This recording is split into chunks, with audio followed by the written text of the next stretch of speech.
In a world where the only place to engage politically is social media, one inventor decided to take up the challenge of creating an app that was suited for just that. Policy Exchange.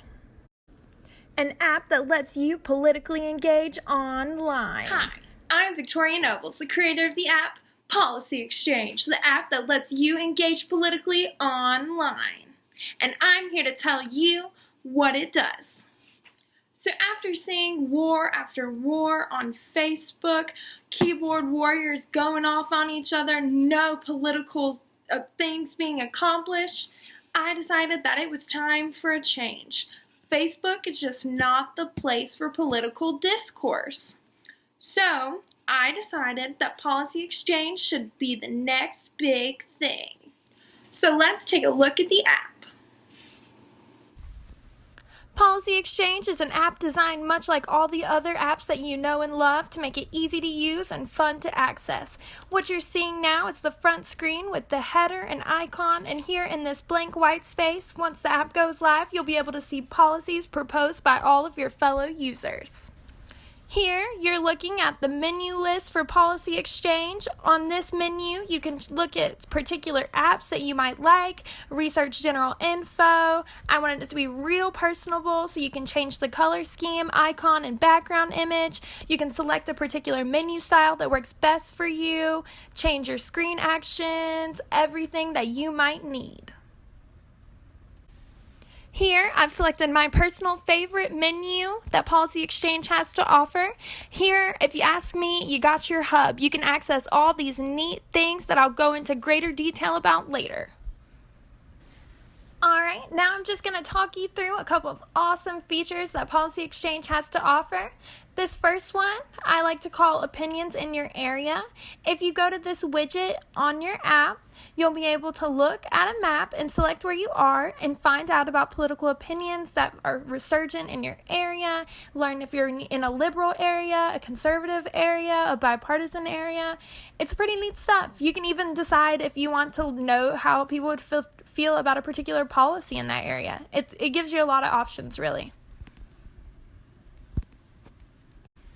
Alright, and you can find this next awesome feature under the tab labeled Become Informed.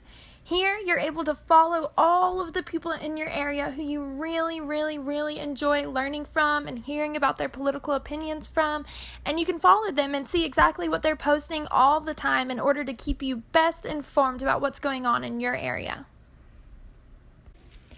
This next feature is a video feature where you're able to see about activism that's occurring in your area and be able to get involved and see the movements personally and on your phone at all times. So it just keeps you in the loop. Now this one is an event page. It is what it sounds like. Your friends can post events about politics that are occurring in your area, and you can decide whether or not you want to join. Moreover, you can post your own events in order to gain support from people in your area. It's really cool stuff. Well, for someone like me who's super duper forgetful, this is probably one of the most important features that Policy Exchange has to offer. It's a contact page where you can log all of the information from all the people that you connect with on this app. So you're going to have contacts in here from state and local senators, maybe even federal senators. You're going to have connections with your local political office holders, with your fellow constituents, everybody. So right here, it's going to keep you organized and in contact with the people that you need to know. Now this last feature I'm going to show you is a little bit controversial. I know I sound crazy. Why would you let people share memes and political cartoons on an app that's supposed to help you have political discourse? Well, I personally think that these are the conversations that we need to have, and sometimes the best way to have them is through pictures. So on this feature of the app, you're able to share political cartoons and, differently politically driven images in order to garnish support or maybe even ask questions. I think that that's really important, and that it's really good that this is included in Policy Exchange. All right, well, that's really all the secrets I can tell you about Policy Exchange at this time. I hope that you've liked what you've seen and that you really enjoyed some of the things that we're getting started here. And I hope that you buy the app whenever it comes out on July 17th of this year. Thanks!